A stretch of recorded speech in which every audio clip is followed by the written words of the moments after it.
Hello আসসালামু আলাইকুম, আমি মনোজ ইসলাম ব্যাকডোর পক্ষ থেকে মাইক্রোটিক সিরিজ টিউটোরিয়ালে আজকে পার্ট 9 দেখেন আমরা নবমতম পর্বে চলে আসছে। অষ্টমতম পর্বে আমরা দেখেছিলাম কিভাবে আমরা ডিএসসি এর সাথে রেডিয়াসে একটা কানেকশন করে আমরা ইন্টারনেট প্রোভাইড করতে পারি। তো রেডিয়াসে আমরা যখন করেছিলাম সেখানে একটা প্রোফাইল ক্রিয়েট করতে গিয়ে আমরা লিমিটেশনের একটা পার্ট দেখেছিলাম, দ্যাটস মিনস হচ্ছে ব্যান্ডউইথের একটা পার্ট দেখেছিলাম।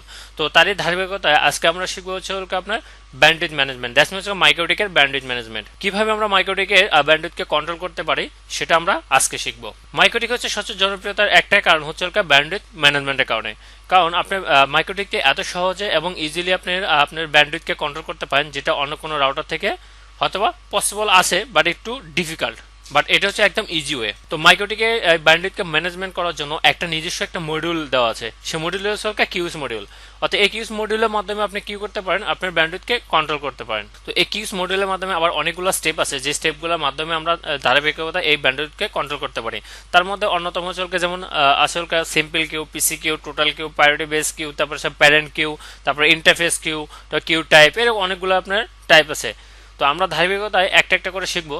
তো কিউসের মধ্যে থেকে আজকে আমরা শিখবো সিম্পল কিউ। দ্যাটস মিন হচ্ছে যে আমার ল্যান বা আমার নেটওয়ার্কে কিভাবে সিম্পল কিউর মাধ্যমে আমরা ইন্টারনেট প্রোভাইড করতে পারি। বেসিক্যালি সিম্পল কিউ ইউজ করা হয় ছোটখাটো কোনো নেটওয়ার্কে, অফিসে বা কোনো অর্গানাইজেশনে, কারণ এটা হচ্ছে টার্গেট হোস্ট বেস করা হয়। অর্থাৎ নির্দিষ্ট পিসি বলেন আর নির্দিষ্ট আইপি বেস বলেন, সেটাকে আমরা টার্গেট করে কিন্তু কি সিম্পল কিউটা ক্রিয়েট করে থাকি।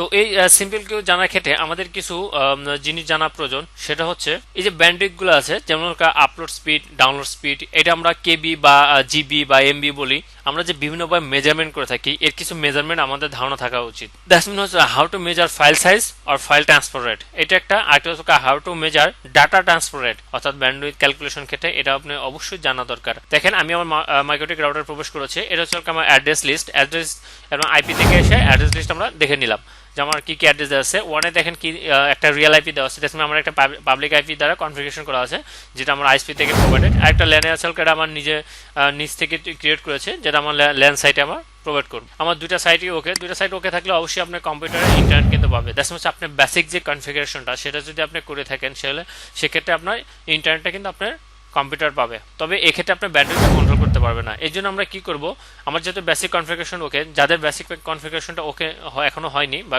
করেনি, তারা আমার বেসিক কনফিগারেশন একটা টিউটোরিয়াল আছে, সেটা অবশ্যই দেখে নেবেন। তো আজকে আমরা যেহেতু কিউ শিখব, সেক্ষেত্রে আমরা প্রথমে চলে যাবো কিউসে। দেখেন এখানে সিস্টেমের নিচে একটা কিউস একটা নিজস্ব মডিউলই দেওয়া আছে মাইক্রোটিকে।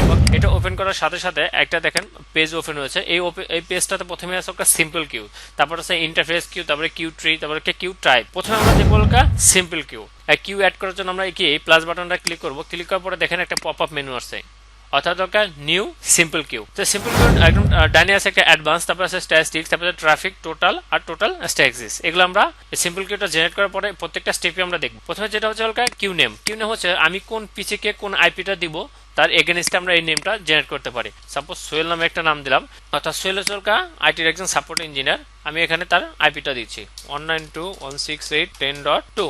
এটা হচ্ছে তার আইপি, এরকম টার্গেট আইপি, অর্থাৎ তার জন্য আমি কোন আইপিটা বরাদ্দ করলাম সোহেলের এগেনস্টে। দেন হচ্ছে একটা ডেস্টিনেশন। আমরা ডেস্টিনেশনটা এখানে দিব না, কারণ হচ্ছে আপনি যদি ডেস্টিনেশনটা দেন সেক্ষেত্রে কি হবে, আপনি যে ডেস্টিনেশনটা দিচ্ছেন অর্থাৎ যে ওয়েবসাইটটা দেন বা যে আপনি যেখানে সে প্রবেশ করবে শুধু ওই সাইটের ক্ষেত্রে এই ব্যান্ডউইথটা কাজে লাগবে, এই জন্য আমরা ডেস্টিনেশন দিব না। অর্থাৎ এখানে যদি আপনি উল্লেখ করে দেন সেক্ষেত্রে শুধু তার জন্য এই ব্যান্ডউইথটা কাজে দিবে, এই জন্য আমরা এটা জিরোই রাখবো। দেন হচ্ছে এখানে দেখেন টার্গেট আপলোডেড এবং টার্গেট ডাউনলোডেড। এই জায়গাটা একটা বোঝার ব্যাপার, যেটাকে ক্যালকুলেশন ফ্যাক্টর, সেটা হচ্ছে ম্যাক্সিমাম লিমিট। দেখেন এখানে আপনি যখন ক্লিক করবেন এখানে বিভিন্ন ব্যান্ডউইথের লিমিটেশন আছে, 164K, 128K, 256K, 512K, তারপরে 1 MB, 2 MB। এই যে দেখেন বাম পাশে আপনার ছোট হাতের কে আছে 128K, কেটা কিন্তু একদম ছোট হাতের। এই ছোট হাতের কে এবং বড় হাতের কে এর মধ্যে কিন্তু একটা ডিফারেন্স আছে। ছোট হাতের কে কিলো বিট বুঝায়, আর বড় হাতের কে হলো কিলো বাইট, বিআইটি যেটা, আর বিআইটি যেটা আমরা একটু আগে আমরা ডিসপ্লেতে দেখেছিলাম। সাপোজ আপনি এই আইপি এগেইনস্টে আপনি ম্যাক্সিমাম লিমিট কত দিতে চাচ্ছেন, যদি আপনি বলেন যে 512, ওকে 512 দিবেন। দেন হচ্ছে ডাউনলোড স্পিড কত থাকবে, ডাউনলোড স্পিডও 512K থাকবে। তারপর হচ্ছে দেখেন ইন ব্রাস্টে এখানে দেখেন ব্রাস্ট লিমিট। এই যে প্রথমে যে ব্রাস্ট লিমিটকে কি বোঝাচ্ছে, ব্রাস্ট লিমিট হচ্ছে প্রথমে সে প্রবেশ করার সাথে সাথে সে কত এমবি ইন্টারনেট পাবে বা কত ইন্টারনেট পাবে, এটা এখানে উল্লেখ করে দেওয়া যায়। দ্যাটস মিন হচ্ছে এখানে আমি যদি দেই 1 MB, এখানেও দিব হচ্ছে 1 MB। তারপর ব্রাস্ট থ্রেশহোল্ড হচ্ছে সর্বনিম্ন কত, সর্বনিম্ন হচ্ছে 512 KB। 512 KB নিচে সে নামবে না এই টাইমটার মধ্যে, এবং কি হবে সর্বোচ্চ 1 MB পর্যন্ত যাবে। তারপর ব্রাস্ট টাইম, কতক্ষণ পর্যন্ত এই সিস্টেম ব্রাশ ডে লিমিটেড এবং থ্রেশহোল্ডটা কতক্ষণ পর্যন্ত এটা স্থায়ী থাকবে। এটা হচ্ছে সাপোজ এখানে আমি 60 দিলাম, 60 দ্যাটস মিনস 60 সেকেন্ড।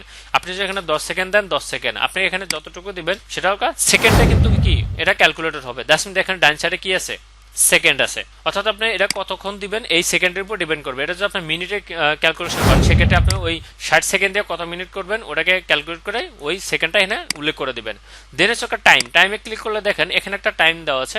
আপনি যদি টাইম উল্লেখ করে দেন সেক্ষেত্রে এই টাইম মতোই এটা ক্যালকুলেট হবে। দ্যাটস মিন এই টাইম মতোই সে এটা প্রোভাইড করবে। আপনি যত এমবি দিবেন সেই, আর ডে উল্লেখ করেও দিতে পারেন, আপনি এই ডে গুলোতে এত এমবি পাবে, আদারওয়াইজ সে এত কম পাবে। এটা আপনি এটা ক্যালকুলেট করে দিতে পারেন। এটা হচ্ছে এর ফ্যাসিলিটি। আমার এই জেনারেলটা কমপ্লিট। দ্যাটস মিন হচ্ছে আমরা 10 সেকেন্ড দিলাম, 10 সেকেন্ডের জন্য কত কি সর্বোচ্চ পাবে 1 এমবি, সর্বনিম্ন 1212 কেবি, কিন্তু কি ম্যাক্সিমাম লিমিট কিন্তু কি 1212 কেই থাকবে। এরপর হচ্ছে অ্যাডভান্স। হচ্ছে দেখেন অ্যাডভান্সে এখানেও কিন্তু কি টার্গেট আপলোডেড, টার্গেট ডাউনলোডেড। এই কথাটা কেন আমরা সাধারণত জেনে থাকি যে আমরা অনেক সময় ডেডিকেটেড লাইন, দ্যাটস মিন হচ্ছে আমি 1 এমবি পাবো মানে 1 এমবি পাবো, এটা একটা ডেডিকেটেড লাইন হতে পারে। সেক্ষেত্রে আমরা অনেক সময় কি করে থাকি, ডেডিকেটেড কিছু কার্যকলাপ করে থাকি, যেটা হচ্ছে এখান থেকে আমরা উল্লেখ করে দিতে পারি। অর্থাৎ লিমিট অ্যাড, এখানে আপনি যদি বলে দেন যে 512 কে নিচে সে নামবে না, দ্যাটস মিন হচ্ছে 512 কে করে দিলাম, দিয়ে যদি এখন আমি অ্যাপ্লাই ওকে দেই, আপনি যদি টোটাল ব্যান্ডেড 2 এমবি নিয়ে থাকেন সেক্ষেত্রে আপনার ক্লায়েন্ট এখানে 512 নিচে সে কখনো নামবে না।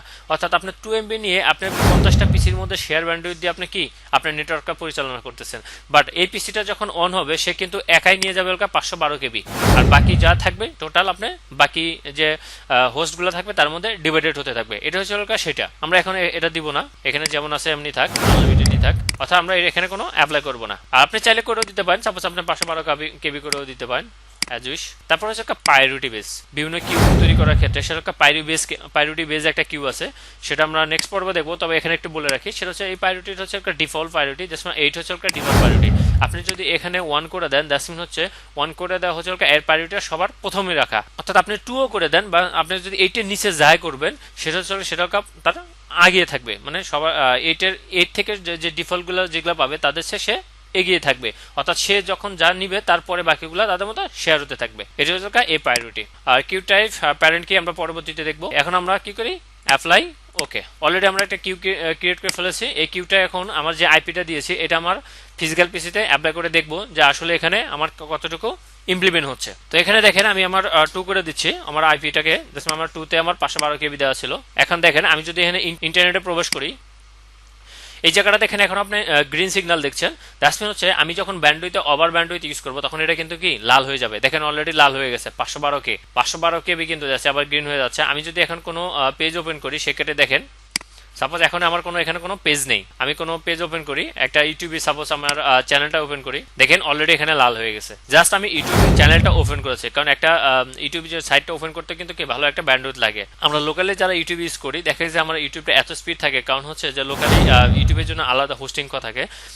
অর্থাৎ ইউটিউব বলেন, ফেসবুক বলেন, কিছু যে জনপ্রিয় সাইটগুলো আছে, বিডি জবস, এরকম সাইটগুলো লোকালি হোস্টিং করা থাকলে সেক্ষেত্রে কিন্তু কি আমাদের ব্যান্ডউইথ যদি কমও থাকে, অর্থাৎ আপনি যে 512 কেবিও আপনার যে ডেডিকেট করে দেয় আইএসপি গুলা, সেক্ষেত্রে কিন্তু কি আপনার দেখবেন যে আপনার ইউটিউব বা আপনার বিডি জবস বা যে সাইটগুলো জনপ্রিয় সেই সাইটগুলো ঢুকতে কিন্তু কি খুব দ্রুত ঢুকে যায়, কারণ হচ্ছে ওই আইএসপি লোকালি ভাবে সেগুলা হোস্টিং করে থাকে। আমি আমার সাইটটা প্রবেশ করেছি, এখনো কিন্তু কি আমার রেড সিগন্যাল আসে নাই। এখন যদি আমি কোনো ভিডিও ব্রাউজ করি, সাপোজ আমি একটা ভিডিও ওপেন করি, দেখেন আমার একটা ভিডিও ওপেন করেছি, সেক্ষেত্রে কিন্তু কি অলরেডি এটা রেড হয়ে গেছে। এখান থেকে আপনি আরেকটা জিনিস দেখতে পাবেন, সেটা এটা ক্লিক করে এখান থেকে ট্রাফিক গুলা দেখেন, এখান থেকে আপনার দেখতে পাচ্ছেন স্ট্যাটিস্টিক্স দেখেন, এখানেও দেখতে পাবেন, আর টোটাল কত জিবি আপনি ইউজ করবেন এরা এখান থেকে দেখতে পাবেন। ওকে, আপনার ট্রাফিকটা দেখতে চাইলে এখান থেকে দেখেন। তো এই ছিল আসলে simple queue. That's means simple queue create করার মাধ্যমে আমার নেটওয়ার্কে বা ছোটখাটো কোনো অর্গানাইজেশনে বলেন, সেখানে আমরা কি করতে পারি, টার্গেট বেস একটা সিম্পল ক্রিয়েট করে আমরা ইন্টারনেট প্রোভাইড করতে পারি। তো নেক্সট আমরা টিউটোরিয়াল দেখবো পিসি কিউ, অর্থাৎ দ্যাটস মিনস আইএসপিতে পিসি কিউর মাধ্যমে কিভাবে আপনার ইন্টারনেট প্রোভাইড করে থাকে সেটা আমরা দেখবো। সে মধ্যে আপনি ভালো থাকবেন। আমার টিউটোরিয়ালগুলো যদি আপনার ভালো লেগে থাকে সেক্ষেত্রে বলবো যে অবশ্যই সাবস্ক্রাইব করবেন এবং লাইক দিবেন, শেয়ার করবেন। যারা অলরেডি আমরা সাবস্ক্রাইব করে ফেলেছেন তাদেরকে অসংখ্য ধন্যবাদ। আল্লাহ হাফেজ।